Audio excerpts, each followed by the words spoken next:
How's it going, trainers? So we're here to help you prepare by outlining some of the best Pokemon and some sample teams to try out. So let's get Galarian and dive right in.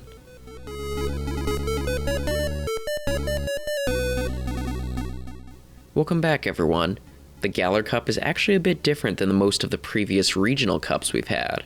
If it were like the others, it would be specifically based on the Gen 8 section of the Pokédex, like how Kanto Cup has Pokemon 1 through 151 eligible. However, seeing that we don't have many Galar Pokemon, even including Galarian forms, they've decided to instead use the Galar Regional Pokédex from the Sword and Shield games. This means we have a lot of Pokemon from previous generations present, which will fill out the meta. Whether that makes this cup better or worse, though, remains to be seen. But getting into the guide, I want to break things down into sections. The 4 big types I believe will make up the format, plus a few others to round things out. Up first then is the Fairy type, and who else to start this off than with Togetic? That's right, not Togekiss, but Togetic. While there are Charmers you can use in this cup, I feel like having greater flexibility is a lot more important. What's more, Togetic resists ground, which is one of the prominent types I listed. Its bulk, coupled with the steady damage of Fairy Wind and Aerial Ace, will make it pretty strong. Just make sure you pair it with something that can deal with both fire and poison types. Another good Fairy Wind user comes with Clefable, who is a bit less bulky than Togetic, but it does have the slightly spammier Swift, and having quick charged moves can definitely be beneficial in this meta, especially when you're using it to drag out the switch timer to get out of a bad matchup. Now I'd say Moonblast is the way to go for the secondary move, but I do think there is merit to Meteor Mash, which gives Clefable strong coverage against other fairies at the cost of the higher power of Stab Moonblast, which can help against water types. And there are some other good fairies like Shiinotic, Whimsicott, and Mawile, with each's typing and coverage doing some unique things. Next though, we move on to the type that counters Fairy, being Poison. Up first is Drapion, a pretty standard but still strong Poison Dark type option. There are other good options like Skuntank, but like I mentioned before, flexibility will be a key aspect of this cup, and Drapion having spammy charged moves like Aqua Tail and Crunch is definitely beneficial. Not only does it have good pressure against Fairy types, but the Water and Ground type moves definitely can help cover others in the meta. Our other poison option is also a Fairy type, being Galarian Weezing, one of the few Galar Pokemon in the core meta. Its charged move selection definitely makes it unpredictable, but I believe the best selection here will be Brutal Swing and Play Rough, but depending on how the meta evolves, I could see something like Overheat being a solid choice too. But Brutal Swing is essential, providing quick damage and once again, the ability to run down the switch clock. There are a few other good choices for poison, including Quillfish and Toxapex, the former being frail but spammy, and the latter being less flexible but much bulkier. Moving into the ground type, and we have some of the heavy hitters in the Galar Cup. Gastrodon is who I suspect will be the best Pokemon in the meta. Solid bulk and good typing, plus the buff to Mudslap did amazing things for it. It's far from invincible, as just about any grass or flying type will give it a hard time, but it will likely dominate most other matchups. It's somewhat the antithesis of this cup. While flexibility is the name of the game for most Pokemon, Gastrodon is a bit more one-dimensional, but it's still really strong in that role. I suspect the meta will revolve around countering Gastrodon and accounting for its counters.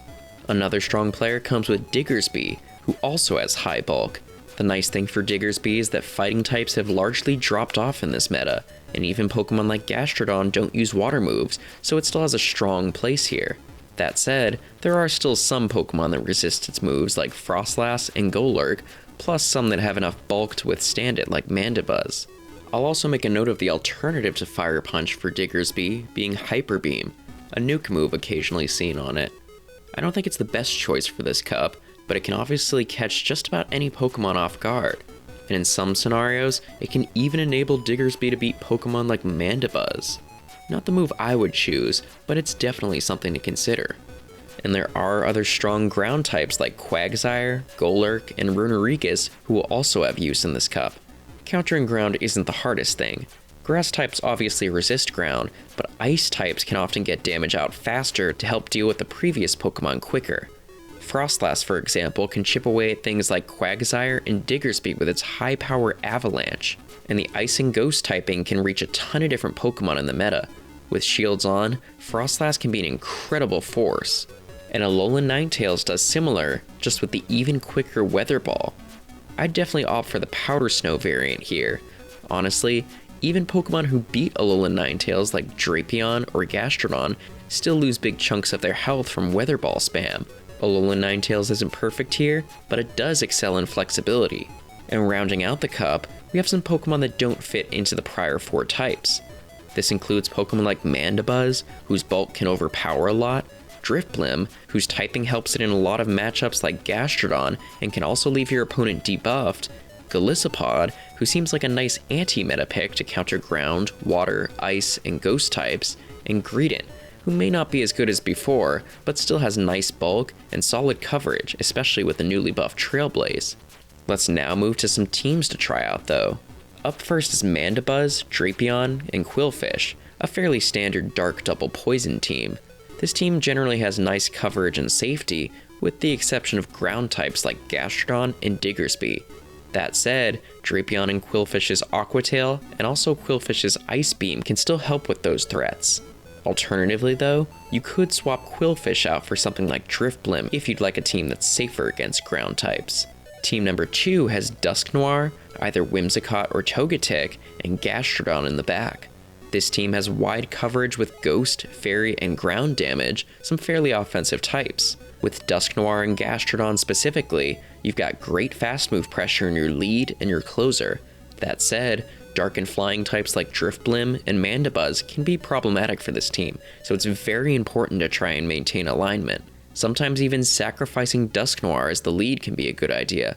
You can also switch Gastrodon out for Quagsire if you want more flexibility, which is obviously nice. Now our final team isn't really the one I'd recommend, but if you're looking to run an all Galar Pokemon team in this cup, this one's for you. The team of Runerigus, Greedent, and Galarian Weezing lives up to the Galar Cup name, but is it good? Runerigus and Galarian Weezing do have nice coverage that can keep opponents on their toes, but they're both still vulnerable to threats like Gastrodon and Ninetales. Greedent is your best coverage for Gastrodon that can also stand up to other meta Pokemon, but it's not as quick as it was with the Mudshot nerf. You can also opt for Rillaboom if you really want to deal with Gastrodon, but it's not a very good Pokemon otherwise. Now though, we're turning it over to you. What Pokemon are you thinking of using in the Galar Cup? Or are you just going to roll with the Open Great League instead? Let us know in the comments below. And if you like this video, be sure to give it a thumbs up and subscribe so you don't miss our upcoming videos, including guides, speculation videos, and analyses. Until next time though, thank you so much for watching, and we wish you luck in the Galar Cup. Take care.